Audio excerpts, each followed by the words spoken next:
ప్రతిఘటన టీవీకి స్వాగతం. క్షణక్షణం మీకోసం. నిజామాబాద్ తెలంగాణలో కల్తీ కల్లు ప్రవాహం విచ్చలవిడిగా సాగుతుంది. ఎన్నో కుటుంబాలు రోడ్డున పడుతున్న కొన్ని ప్రాంతాల్లో అధికారులు మాత్రం నిమ్మకు నీరెత్తినట్లు వ్యవహరిస్తున్నారు. తెలంగాణలో ప్రధానంగా మూడు రకాల కల్లు అందుబాటులో ఉంటుంది. తాటి, ఈత, ఖర్జూర చెట్ల నుంచి కల్లు తీస్తారు. చెట్ల నుంచి సహజంగా ఉత్పత్తి అయ్యే కల్లుతో సమస్య ఏం లేదు. కానీ కొందరు రసాయనాలు ఉపయోగించి కృత్రిమంగా కల్లు తయారు చేస్తున్నారు. ముఖ్యంగా పెద్దగా నగదు ఖర్చు పెట్టలేని పేదలే కల్లు తాగుతూ ఉంటారు.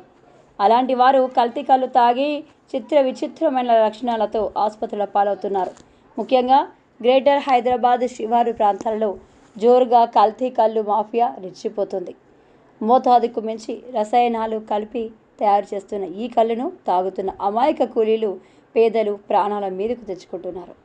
ఎప్పటికప్పుడు కల్లు అమ్మకాలపై తనిఖీలు నిర్వహించి పరీక్షలు నిర్వహించాల్సిన తెలంగాణ ఆబ్కారీ శాఖలో కొందరు అధికారులు వారిచ్చే ముడుపులు పుచ్చుకొని నోరు మెదపడం లేదని ఆరోపణలున్నాయి.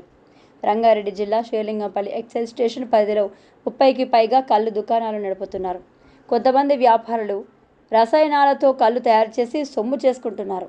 తక్కువ సమయంలో ఎక్కువ డబ్బు సంపాదించాలనే ఆశతో క్లోరోహైడ్రేట్, డైజోఫామ్, ఆల్ఫాజోలం, వైట్ పేస్ట్ వంటి ప్రమాదకరమైన రసాయనాలను వినియోగించి కల్తీ కల్లును తయారు చేస్తున్నారన్న ఆరోపణలు వినిపిస్తున్నాయి.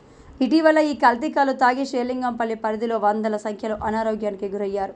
ఇటీవల ఉమ్మడి నిజామాబాద్ జిల్లాలో కల్తీ కల్లు తాగి పలువురు ప్రాణాలు కోల్పోయిన ఘటన తీవ్ర సంచలనం, కలకలం రేపింది. ఈ ఘటనపై మీడియాలో వరుస కథనాలు రావడంతో రాష్ట్ర వ్యాప్తంగా కల్తీ కల్లు మూలాలపై యాక్షన్ మొదలుపెట్టింది అధికార యంత్రాంగం.